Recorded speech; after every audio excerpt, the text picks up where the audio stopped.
میں وہاں پر یہی عرض کر رہا کہ قبلہ اگر اصل میں لوگ علی کو پہچان نہیں سکے، جان نہیں سکے، کیونکہ سوچ چھوٹی ہے، فہم چھوٹا ہے، ادراک چھوٹا ہے۔ علی بہت بڑا ہے۔ علی قبلہ دیکھیں، ذہن میں رکھیں، ذہن میں رکھیں۔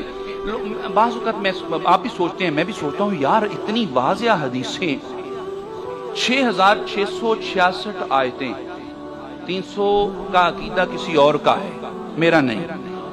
300 آیات کا عقیدہ قبلہ کسی اور کا ہے، میرا نہیں۔ 6666 آیات مبارکہ جس کے متعلق ہوں، بائے بسم اللہ سے لے کے والناس کی سین تک پورا قرآن جس کے متعلق ہو، کیونکہ علی ما القرآن والقرآن ما العلی، علی و ما القرآن، پورا قرآن جس کے متعلق ہو، کہ جس کے دشمنوں کے متعلق ہو، جس کے حبوں کے متعلق ہو، جس کے برادر کے متعلق ہو، جس کی زوجہ کے متعلق ہو، جس کے بچوں کے متعلق ہو، جو اس کو نہ مانے قرآن اسے منافق کہے، جو اسے دشمنی رکھے قرآن اسے کافر کہے، جو اسے برا کہے قرآن اسے یہودی کہے، جو اس سے نفرت کرے قرآن اسے عیسائی کہے۔ یہی تو حدیث کہتی ہے نا کہ ساری زندگی اعمال اچھے ہوں لیکن علی سے محبت نہ ہوئی تو یہودی مرے گا، نصرانی مرے گا، منافق مرے گا۔ 6666 آیتیں برملا کہہ رہی ہیں کہ علی علی ہے، علی علی ہے، مگر کسی کے سمجھ میں کیوں نہیں آتا؟ تو قبلہ چھوٹی سی مثال دینا چاہتا ہوں،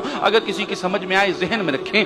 جب بچہ اپنی ماں کے پیٹ میں ہوتا ہے تو اس کے لیے دنیا جو ہوتی ہے، دنیا کا جو حدود اربع ہوتا ہے، دنیا کی جو وسعت ہوتی ہے وہ صرف 1.5 سے 2 فٹ ہوتی ہے۔ ماں کے پیٹ میں اس کے ذہن میں یہی ہے کہ دنیا اتنی ہے، لیکن جب وہ دنیا سے باہر آتا ہے اس کے لیے دنیا صرف اتنی ایک کمرہ، وہ اس دیوار کو دیکھتا ہے، اس کے لیے دنیا یہ ہے، یہاں سے لے کے یہاں تک، وہاں سے لے کے یہاں تک۔ جب وہ اپنے گھر سے، کمرے سے باہر نکلا ہے، اس کے لیے دنیا تھوڑی سی اور بڑی ہوتی ہے۔ جب وہ اپنے شہر سے نکلتا ہے اس کے لیے دنیا اور بڑی ہوتی ہے۔ میں یہی تو کہنا چاہتا ہوں، آپ امیر شام سے تھوڑا سے آگے تو بڑھو نا، آپ کو پتہ لگے کہ مقداد کسے کہتے ہیں، کمبر کسے کہتے ہیں، سلیمان کون ہے، ابو ذر غفاری کون ہے، حضرت مقداد کسے کہتے ہیں۔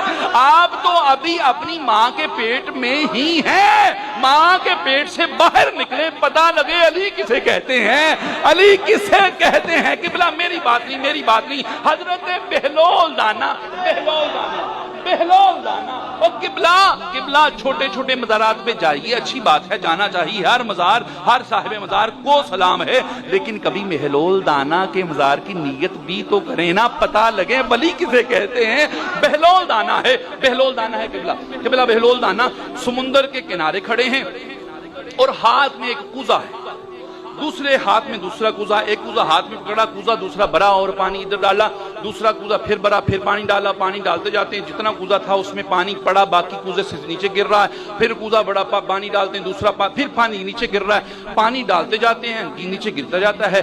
بادشاہ وقت جسے لوگ حضرت کہتے ہیں، بادشاہ وقت، خیر میں نہیں کہوں گا حضرت کہتے ہیں، لیکن وہ پاس سے گزرا، کہا بہلول کیا کر رہے ہو، بہلول کیا کر رہے ہو، بہلول کیا کر رہے ہو۔ بہلول کہنے لگے کہ میں اس سمندر کو کوزے میں ڈالنے کی کوشش کر رہا ہوں۔ کہنے لگا بہلول پاگل ہو گئے ہو، مجنون ہو گئے ہو، کبھی یہ سمندر میں کوزے میں جاتا ہے، سمندر کوزے میں جائے گا؟ فرمایا پاگل میں نہیں ہوں، پاگل زمانے والے ہیں، میں یہی تو سمجھانا چاہ رہا ہوں کہ اگر کوزے میں سمندر نہیں آ سکتا تو عقلوں میں علی کیسے آئے گا۔ تو قبلہ علی کو جاننے کے لیے، پہچاننے کے لیے، ناپنے کے لیے نہیں، کیونکہ ناپی وہ چیز جاتی ہے جس کی پیمائش کا میٹر ہو۔ کائنات میں ایسا میٹر بنا ہی نہیں جو علی کے جوتوں کے تسموں کی پیمائش کر جائے۔ ہاں ماپا اور پیمائش اور وزن اس کے ہوتے ہیں، لوگوں کے لیے چوتھے نمبر پہ ہوگا۔ میں کہتا ہوں تجھے ترازو دیا کس نے ہے؟ وہ ایسا کائنات میں ترازو قبلہ آیا کہاں سے جو علی کے جوتوں کو پیمائش نہ کر سکے، وہ علی کی پیمائش